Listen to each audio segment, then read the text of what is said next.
She remarked that our chats were dull and made her doze off. I concurred.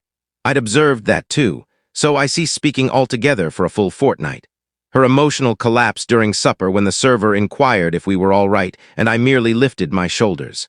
I'm 31M, and I've been dating Jessica, 29F, for 4 years now.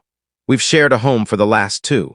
About a month back, she unleashed this during what I believed was a routine chat about my workday. I was sharing details on a fresh initiative rollout at my IT company. Sure, database-related topics. Not precisely riveting, but it's my profession. Out of nowhere, she interrupted me halfway through. Lord Derek, your discussions are so tedious. I practically nod off whenever you speak. It's akin to tuning into static hum. I halted abruptly, fixed my gaze on her. She was thumbing through her device, barely glancing my way. I'm dead serious, she pressed on. Your tone just rambles endlessly about the dullest nonsense. No surprise folks at gatherings wander off when you launch into it. That final remark stung uniquely. I'd seen others doing it, but figured I was overthinking. All right, I replied. I've seen it happen. She glanced up, likely bracing for a fight or some defensiveness from me. But I simply acknowledged it and headed to the sleeping quarters. Resolved right then. If my speech was that intolerable, she'd be spared it moving forward. From the following dawn, I quit addressing her at all, 0 utterances.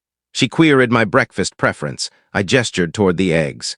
She inquired on weekend agendas. I messaged her from the sofa. Occupied Saturday, available Sunday. She attempted to spark dialogues. I'd incline my head, elevate my shoulders, or exit the space.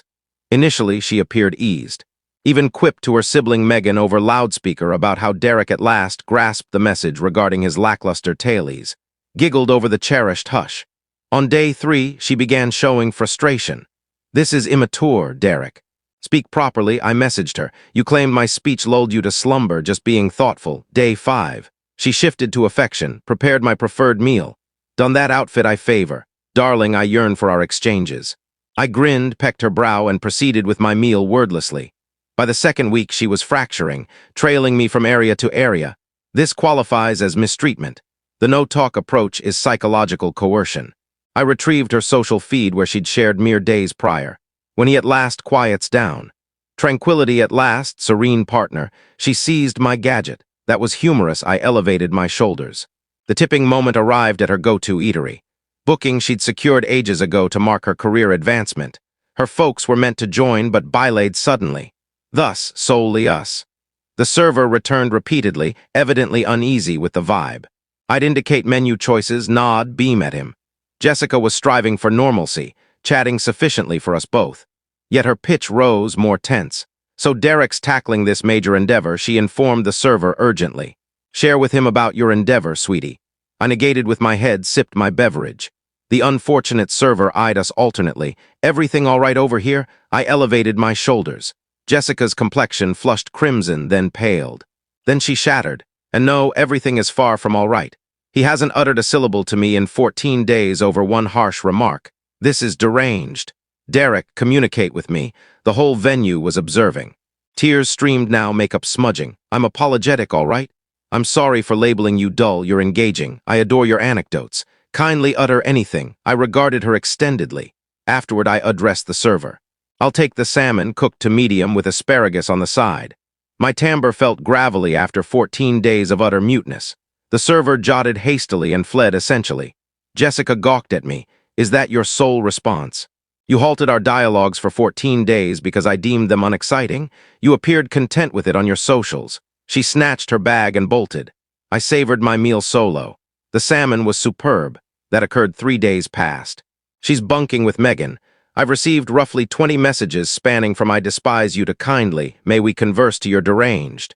My pal Tom believes I overstepped. My sibling finds it comical. I merely figure that if an individual declares your timbre is insufferable and your narratives induce drowsiness, accepting it and responding thus is merely rational. Am I the villain here? Update 1 week later, all right. Events intensified beyond my foresight. Post the eatery episode, Jessica unleashed total devastation on her online presence. Shared this extensive piece on relational harm and self-centered companions. Avoided naming me outright, yet all shared acquaintances recognized it. Received messages from contacts I hadn't contacted in ages, querying my well-being or branding me a fiend. Fine by me. Assumed she'd simmer. Then Thursday Eve, I returned to discover Jessica inside our dwelling alongside Megan and their mother, Patricia. They were boxing her belongings, perfect for me, spared me the uneasy dialogue on her departure, yet Patricia launched into me. Derek, seek counseling, your actions were twisted. I merely eyed her. No speech tactic is harm. You've scarred my girl. I extracted my device and keyed a memo, displayed it to her. Jessica declared my timbre dull and lulling.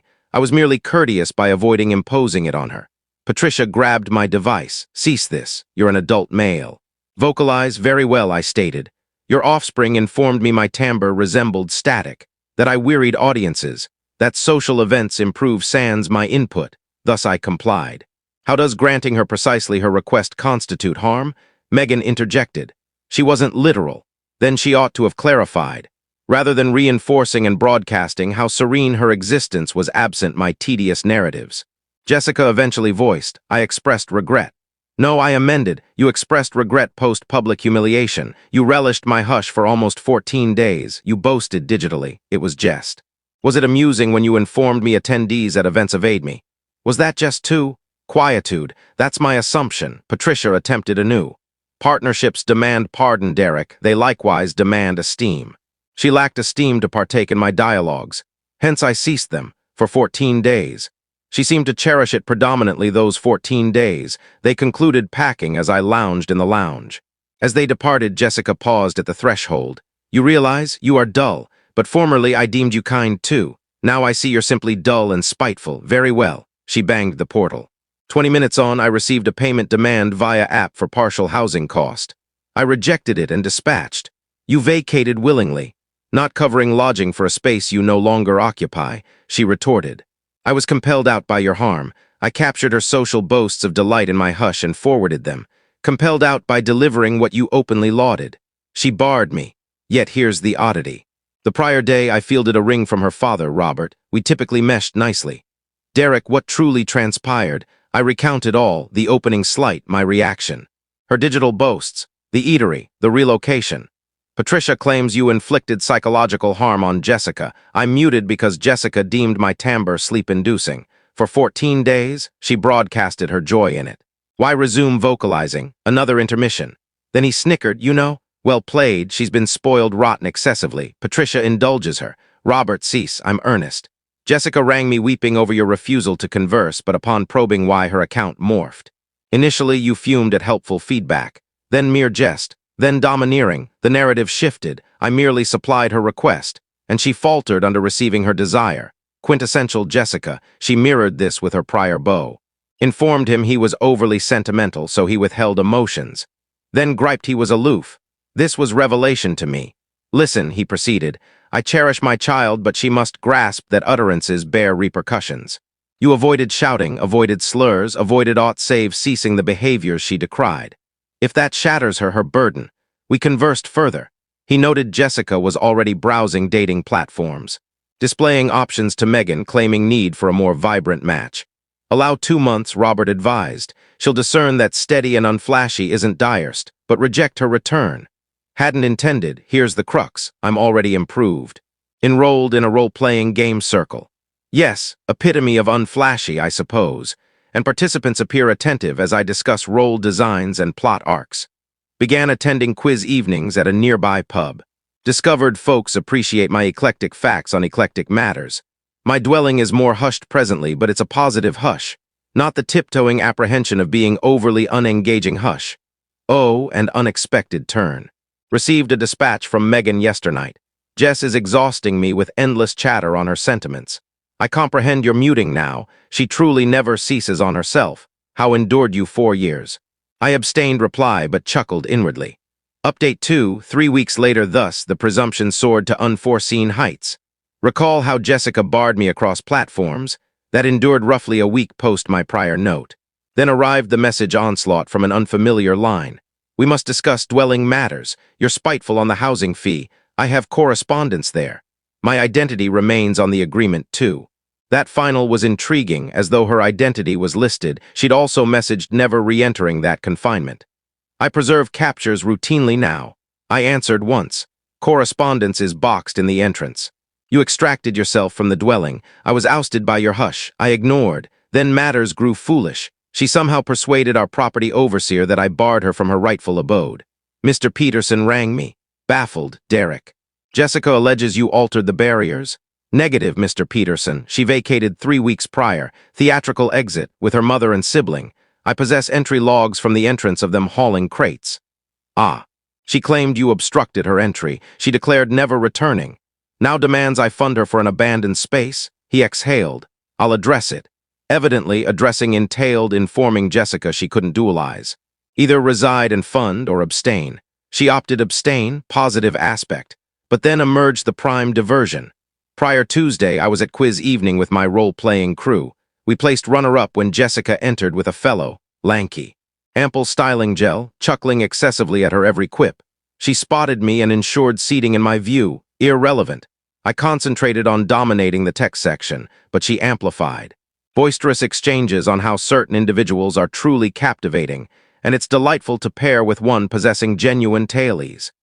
The fellow lapped it, striving to surpass each anecdote with his own tedious yarns on his fitness regimen. Amid the tune segment she approached. Greetings, I lifted from my score page. This is Brad. Brad, meet my former who muted me for 14 days over helpful input. Brad attempted sternness. Seems rather feeble, mate. I regarded him, then her. Then returned to my page scripting a response on retro tunes. Your opportunity, my colleague noted. I rose and strode beyond them to lodge our scores. Upon return, they lingered. Truly? Jessica queried. You're repeating it? Repeating what? I inquired, receding. The no-speech ploy. I acknowledged your companion. I uttered naught as I lacked discourse for one deeming my timbre static. Brad advanced. You ought to atone to her. I genuinely chortled. For what? Avoiding wearying her with my dialogue. For psychological harm, elaborate psychological harm, I stated. He appeared perplexed. Proceed, you're levying it. Elaborate. Jessica interposed. You grasp your deeds. I ceased vocalizing because you deemed my timbre drowsy-inducing. You lauded it digitally. You delighted 14 days, then humiliated publicly. That's my deed. My entire squad observed now, as did bar half. You're a jerk, she whispered sharply. Perhaps, but at least a hushed one. That's your preference, correct? Brad retried. True males avoid juvenile acts. One of my colleagues, Sarah, abruptly voiced. True males also avoid meddling in others' pairings. Who precisely are you? I'm her partner. Of 3 days, Jessica conceded softly. The table echoed ooh like schoolyard. Sarah pressed. So acquainted 3 days and battling her fights. Fellow flea, Jessica's hue crimsoned. We're departing. Best wishes, Brad, I voiced. Caution, she deems all narratives tedious, even yours. He seemed puzzled. Jessica hauled him off, but here's the pinnacle. Yesterev, a professional network dispatch. From Brad, greetings, fellow, you were accurate. She devoted our final outing narrating my voyage tailies as commonplace, and that I prattled excessively on myself. Then she monologued 2 hours on her prior you and her scarring from your harm. I'm withdrawing. Apologies for the pub episode. I omitted response, but captured it. Then this dawned the utmost escalation. Jessica's mother, Patricia, rang from Jessica's line. Derek, she's abstaining meals. She's despondent. You've shattered her. Patricia, she's an adult female who slighted me, obtained her wish, and faltered under it.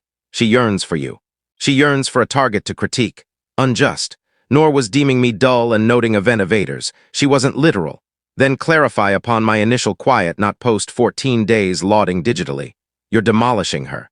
Negative, I'm pursuing my path. She's confronting her utterances fallout. She'll atone. I seek no atonement. I seek solitude as she lauded an initial week. You'll rue this. I rue squandering 4 years with one esteeming me lowly. She disconnected. 20 minutes hence dispatch from Robert, Jessica's father. Patricia's rampaging. Hold firm. Jessica must learn. Also heard of your role-playing enrollment. What role you embodying? I'm embodying a storyteller, paradoxically. The narrative spinner. Existence is fairly fine, hushed but fine. And observe, those desiring my timbre appear to relish my tedious yarns on data systems and eclectic facts. Curious phenomenon,